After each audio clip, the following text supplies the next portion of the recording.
अब हम AWS console के अंदर लॉगिन कर गए हैं। मैंने जिस भी अपने ईमेल एड्रेस से अकाउंट बनाया है, मेरा जो यूज़र आईडी है विपिन KG है, तो उससे मैंने लॉगिन कर लिया है। अब इमेजिन कोई एक सर्विस नहीं है, जैसे हम किसी सुपरमार्केट में चलते हैं, वहाँ पे कोई एक चीज़ नहीं मिलती है आपको, हज़ारों चीज़ें होती हैं। इसी तरह ही AWS क्लाउड के ऊपर जब आप जा रहे हो, उसको यूज़ कर रहे हो, तो उनकी बहुत सारी सर्विसेज हैं। तो हम उसमें से बहुत सारी सर्विसेज को देखेंगे कि कैसे यूज़ करना है और कौन सी उनकी मेन सर्विसेज है, उनको तो और भी ज़्यादा डिटेल में जाएंगे। पर आपने ध्यान रखना है, जब भी उनकी कोई सर्विस यूज़ करनी है, आपने सबसे पहला जो काम करना है वो एक की पेयर क्रिएट करना है। अब हम देखते हैं कि क्या की पेयर क्या होता है, किस लिए हमने उसको यूज़ करना है, क्यों ये ज़्यादा ज़रूरी है। तो हम बिल्कुल स्टेप बाय स्टेप चलेंगे कि भी सबसे पहला काम आपने क्लाउड में के अंदर अकाउंट बना लिया, अब कैसे शुरुआत करनी है। इसलिए हमने सर्विसेज पर पहुँच जाना है। अब सर्विसेज बहुत सारी सर्विस हैं, कंप्यूटर जिसमें आपको कंप्यूटर रिसोर्सेज मिलेंगे, EC2 मीन आपको इंस्टांसेस मिलेंगे, आप विंडो की मशीन, लाइनिक्स की मशीन बना सकते हो। स्टोरेज के अंदर आपको बहुत सारी डिफरेंट स्टोरेजेज हैं वो मिलेंगी।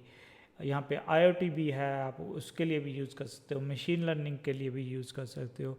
बहुत सारी डिफरेंट सर्विसेज हैं और अमेजन ऑलमोस्ट हर एक 2 वीक के बाद कोई ना कोई नई सर्विस लॉन्च करता रहता है। पर इनको यूज़ करने से पहले हमने सबसे पहला जो स्टेप परफॉर्म करना है कि आपने EC2 सर्विस पे पहुंच जाना है। वहाँ के लिए EC2 mean elastic cloud computing. यहाँ पे जाके हमने सबसे पहला काम क्या करना है, एक की पेयर क्रिएट करना है। क्योंकि हम जब AWS को डिस्कस करेंगे, सबसे पहले EC2 सर्विस को यूज़ करेंगे। EC2 सर्विस को यूज़ करने के लिए हमें सबसे पहली जो चीज़ चाहिए होगी वो एक की पेयर होगा ना। की पेयर क्या होता है कि की पेयर के अंदर हम एक पब्लिक की एंड प्राइवेट की क्रिएट करते हैं। देखो धीरे धीरे क्या हो रहा है कि अभी जैसे मैं AWS के अकाउंट में लॉगिन किया हूँ, जहाँ आप लोग Gmail या याहू के अकाउंट में जब लॉगिन करते हो तो आपको यूज़र नेम एंड पासवर्ड देना पड़ता है। पर धीरे धीरे इंडस्ट्री के अंदर ये जो पासवर्ड वाला कंसेप्ट है, इसको वो लेके चलते हैं कि ये अब धीरे धीरे इतना सिक्योर नहीं रहा है। क्योंकि हमारी दूसरी गंदी हैबिट ये होती है कि हम बहुत छोटा सा पासवर्ड रखते हैं, और कई बार तो 1 2 3 4 5 6 और अपने नाम से यूज़र नेम वो पास और बहुत ही छोटा पासवर्ड रखते हैं। तो ये जो पासवर्ड अथेंटिकेशन वाला काम है वो धीरे धीरे अब समाप्त होता जा रहा है। मीन उसकी जगह कुछ नए तरीके आ रहे हैं जो बहुत ज़्यादा सिक्योर हैं। तो हमने भी सबसे पहले जब भी कोई सर्विस यूज़ करनी है तो हमने अपनी एक पब्लिक और प्राइवेट की क्रिएट कर लेनी है। अब बहुत सारे लोगों को ये नहीं पता होता कि ये पब्लिक प्राइवेट की क्या है, तो थोड़ा सा मैं उसको भी समझाने की कोशिश कर रहा हूँ कि सबसे पहले जब भी आप अकाउंट बनाते हो, चाहे कोई भी क्लाउड है, ये कहला नहीं कि AWS का क्लाउड है, आप अपनी एक पब्लिक प्राइवेट की क्रिएट करने की कोशिश करिए। वो अगर आपको लाइनिक्स की मास्टरी है, आप लाइनिक्स में अच्छा काम करते हो, तो वहाँ पे भी आप सिर्फ एक सिंपल कमांड से अपनी पब्लिक प्राइवेट की क्रिएट कर सकते हो। जहाँ विंडोज़ में भी बहुत सारी यूटिलिटी हैं जिसको यूज़ करके आप अपनी पब्लिक प्राइवेट की क्रिएट कर सकते हो। बट हम यहाँ पे अपने आप कोई की क्रिएट नहीं करेंगे, हम अमेजन AWS को ही कहेंगे कि प्लीज़ हमारे लिए की क्रिएट कर दे। उसके लिए हमें कहाँ पे जाना पड़ेगा, यहाँ पे बहुत सारी ऑप्शंस हैं। आपने जो की पेयर वाला ऑप्शन है उस पर क्लिक कर देना और आप पहले देखोगे कि यहाँ पे अभी 0 शो हो रहा है। और दूसरी चीज़ आपने ध्यान रखना है, हो सकता है जब आप वीडियो व्यू कर रहे हो, ये जो AWS वाले हैं ये कंटिन्यूसली कुछ ना कुछ चेंजेस करते रहते हैं इंटरफेस के अंदर। तो आपने ध्यान रखना है कि हो सकता है थोड़ा सा आपका इंटरफेस चेंज हो, तो सर्विसेज वैसे ही काम करेंगे। आपने बस इसको ढूंढ लेना कि कहाँ पे की पेयर कहाँ पे है। जनरली वो जैसे आप EC2 सर्विस पे क्लिक करते हो, वहाँ ही बहुत सारे मेनूज़ हैं, उसके अंदर एक मेनू आपको की पेयर वाला मिलेगा। तो हम की पेयर पे क्लिक करते हैं। अभी क्योंकि हमने नया नया अकाउंट क्रिएट किया है तो इसके अंदर कोई की पेयर नहीं होगा, तो आपने सिंपल क्या करना है, की पेयर। ना सबसे पहले ये देखना पड़ेगा कि ये की पेयर होता क्या है। ध्यान रखना कि ये इनक्रिप्शन का कंसेप्ट है कि हमारे पास दो टाइप की इनक्रिप्शन होती है, symmetric encryption, asymmetric encryption. Symmetric encryption को समझने के लिए एक एग्जांपल लगाते हैं कि अब जैसे मैं जिस रूम में रिकॉर्डिंग कर रहा हूँ, सपोज मैं इसको लॉक लगा के जाना चाहता हूँ, थोड़ी देर के लिए मैं चाय वगैरह पीना चाहता हूँ, तो मैं इसको, क्योंकि मेरा बहुत सारा यहाँ पे क्रिटिकल सामान पड़ा हुआ है, तो मैं इसको लॉक लगा के जाना चाहता हूँ, तो मैं क्या करूँगा, अपनी जो भी मेरे पास चाबी है उससे लॉक लगा दूँगा। अब जैसे ही मैं चाय पी के वापस आता हूँ, तो उसके बाद मेरे को जिस चाबी से मैंने लॉक लगाया है उसी चाबी से मैं क्या कर दूँगा, उसको ओपन कर लूँगा। तो इसको सिमेट्रिक इनक्रिप्शन कह देते हो कि जिससे आपने लॉक लगाया है उसी से आप ओपन कर लेते हो। तो ये सिमेट्रिक इनक्रिप्शन है, पर ये इतनी ज़्यादा सिक्योर नहीं है, इसलिए ज़्यादातर इंडस्ट्री में जो यूज़ होती है असिमेट्रिक। असिमेट्रिक में क्या होगा कि जो मैं लॉक है उसकी दो चाबियाँ होंगी, दो कीज़ होंगी। अगर मैंने एक की से लॉक कर दिया तो ध्यान रखना वो उस की से नहीं खुलेगा, तो मेरे को खोलने के लिए क्या करना होगा, सेकंड की यूज़ करनी पड़ेगी। तो इन दोनों कीज़ को कई बार हम क्या बोल देते हैं, पब्लिक प्राइवेट की कह देते हैं। जनरली क्या होगा कि जब भी हम पब्लिक प्राइवेट की क्रिएट करेंगे, ठीक है, प्राइवेट की हमेशा अपने पास रखेंगे, पब्लिक की हम क्या है कि दुनिया को दे सकते हैं। प्राइवेट की वैसे भी प्राइवेट मीन वो आपके पास होनी चाहिए। तो कई बार ये पब्लिक प्राइवेट की कैसे काम करती है, इसको समझाने के लिए मैं कई बार एक पुरानी एग्जांपल लेता होता हूँ कि हम जब ओल्ड मूवीज़ देखते थे, बहुत सारी पुरानी मूवीज़ देखते थे, उसमें से हम देखते थे कि एक स्मगलर आया हुआ है, वो कुछ ना कुछ सामान मतलब वो डिलीवरी देने आया हुआ है किसी सामान की, मैं सामान का नाम नहीं लूँगा, कि सपोज वो किसी गलत सामान की डिलीवरी देने आया हुआ है। दूसरी तरफ पर्सन क्या हुआ है, उस डिलीवरी को लेने आया हुआ है। अब पुरानी मूवीज में देखोगे कि वो कभी बात नहीं करते थे, उन्होंने क्या कर रहा होता था, एक नोट होता था, नोट के दो हिस्से कर रखे होते थे। फिल्मों में हम देखते थे दो हिस्से कर रखे होते, और दो हिस्से बिल्कुल वो ऐसे नहीं कि बिल्कुल सिमेट्रिक होते थे, ऐसे दो हिस्से कर रखे होते थे। तो जब उन्होंने डिलीवरी लेनी होती थी, जहाँ दूसरे ने पैसे करने होते, वो कभी आपस में हमने फिल्मों में बात करते नहीं देखा।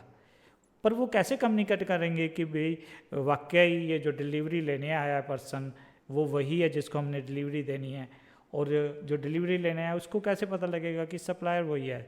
तो वो क्या करते थे, वो अपना नोट अपने वाला हिस्सा निकालता था, वो अपने वाला हिस्सा निकालता था, उसको वो मिला कर देखते थे। अगर मिल जाता था तो मीन दोनों ने एक दूसरे को ऑथेंटिकेट करनी। ऐसे ही पब्लिक की एंड प्राइवेट की काम करते हैं, दोनों बिल्कुल डिफरेंट होते हैं, ठीक है। अगर सपोज हमने बाद में अभी अगली कुछ वीडियोस के अंदर हम विंडो की मशीन बनाएंगे, लाइनक्स की मशीन बनाएंगे। सपोज मैंने एक लाइनक्स की मशीन बनाई है, जो लाइनक्स वाली मशीन को मैं क्या करूँगा, अपनी जो पब्लिक की से लॉक कर दूँगा। अब मैं उसको कैसे ओपन कर पाऊँगा, अगर मेरे पास प्राइवेट की होगी तभी मैं लॉक कर पाऊँगा। तो हमने सबसे पहला स्टेप क्या करना है, अपनी पब्लिक प्राइवेट की क्रिएट करनी है। मैं प्लीज़ बहुत सारी हर एक वीडियोज़ में कुछ ना कुछ एग्जांपल्स लूँगा रियल लाइफ की, उसको अपने उसको मिसयूज़ नहीं करना है, जो उसको कहीं और वे में नहीं लेके जाना है। ये जितने भी है जस्ट फॉर एग्जांपल पर्पज मैं लेके चल रहा हूँ। तो हम सबसे पहले एक की पेयर को क्रिएट करते हैं। की पेयर पे क्लिक करेंगे, हम उसका एक नाम दे देते हैं, विपिन गुप्ता। मैं अपने नाम से इसको क्रिएट कर देता हूँ, और बाय डिफ़ॉल्ट मैं जो फॉर्मेट है वो पीपीके भी बता रहा है, पर मैं पहले जो मैं प्रेफर करता हूँ हमेशा जो कि किस फॉर्मेट में मेरे को की है। जैसे हम फाइलें भेजते हैं, हम पीडीएफ फाइल में भी हो सकती है फॉर्मेट में, डॉकएक्स फॉर्मेट में भी हो सकती है, अलग अलग फॉर्मेट होते हैं। इसी तरह ये जो पब्लिक प्राइवेट की है उसका एक फॉर्मेट है, तो मैं जो सबसे पहले प्रेफर्ड फॉर्मेट है उसके अंदर सेव करूँगा। और आपने प्लीज़ ध्यान रखना है, इसको कहीं एक प्रॉपर जगह सेव कर देना है, बाद में आप दोबारा से ये सेम की डाउनलोड नहीं कर पाओगे, ये एक बार ही आपको ऑप्शन मिलती है। तो हमने क्या करना है, विपिन गुप्ता नाम की हमने की है, कौन सा फॉर्मेट है, पैम फॉर्मेट। अभी इन्होंने कुछ लिखा हुआ है ओपन एसएस के, अभी हमें ये क्लियर नहीं है, अगली कुछ वीडियोस में हम देखेंगे कि ये क्या है, ओपन एसएस किसके बारे में बात कर रहा है, पुट्टी किसके बारे में। पर इस वीडियो में हम सबसे पहला काम क्या करना चाहते हैं, एक की क्रिएट करना चाहते हैं, और मैंने अपने नाम से। और प्लीज़ आप जब क्रिएट कर रहे हो आप अपने नाम से क्रिएट करना, मेरे नाम से ना क्रिएट करने लग जाना। तो मैं इसका एक फॉर्मेट पीएम फॉर्मेट दे रहा हूँ। तो अब मैं इसको क्या कर देता हूँ कि क्रिएट की पेयर, और ये आपको कहेगा कि डाउनलोड कर लीजिए। तो मैं इसको कह देता हूँ कि सेव, ओके। और इसको मैंने डेस्कटॉप में एक फ़ोल्डर कोई देख लेता हूँ, मैंने अपने नाम का विपिन नाम का एक फ़ोल्डर बनाया हुआ है, वहाँ पे इसको क्या कर लेता हूँ, सेव कर लेता हूँ। अगर मैं द्वार से चेक करूँगा फिर मैं आ जाता हूँ EC2 बोर्ड पे। अब देखो आपको क्या दिखा रहा है, की पेयर, क्लिक। तो ये की का फिंगरप्रिंट है, ये उसकी आईडी है। अगर मैं इसको क्लिक करूँगा या इसकी और डिटेल चाहिए तो मैं इसको देख सकता हूँ। तो हमने जो पहले वाला स्टेप है वो परफॉर्म कर लिया है। बाद में हम जितनी भी हम इसको वीडियोज़ वगैरह बनाएंगे उसमें हम ये वाली की यूज़ कर रहे होंगे, तो इसलिए मैं बिल्कुल स्टेप बाय स्टेप चलना चाहता हूँ। अब हम बाद में देखेंगे कि ये की हमेशा सूटेबल नहीं है, कि जो हमने पैम फॉर्मेट है, ये ज़रूरी नहीं है कि हर एक जगह हमें पैम फॉर्मेट ही यूज़ करना पड़ेगा। इसलिए हम अगली वीडियो में देखेंगे कि कैसे इस फॉर्मेट को, जिसको हमने मतलब अभी डाउनलोड किया पैम फॉर्मेट में, वो हर एक जगह सूटेबल नहीं होगा। तो हमने उसको और किस किस फॉर्मेट में कन्वर्ट करना है, उसके लिए कौन सी यूटिलिटी यूज़ करना है, वो हम अगली डे। और प्लीज़ आपने फिर ध्यान रखना है कि अगर अच्छी लगती है आपको वीडियो तो आपने इसको लाइक करना है और चैनल को सब्सक्राइब ज़रूर करना है, ठीक है। बिकॉज ओनली देन मैं मोटिवेट हो पाऊँगा कि वाकई कि इतने लोग इस वीडियोज़ को देख रहे हैं। अगर कोई वीडियोज़ को देख ही नहीं रहा तो मेरे को अपना टाइम वेस्ट करने की ज़रूरत नहीं है। तो इसलिए प्लीज़ आप इवन अगर अच्छी नहीं लगती है तो उसको डिसलाइक भी करें, मैं इस मामले में नहीं है, बट एटलीस्ट मेरे को ऑनेस्ट ओपिनियन चाहिए आपका।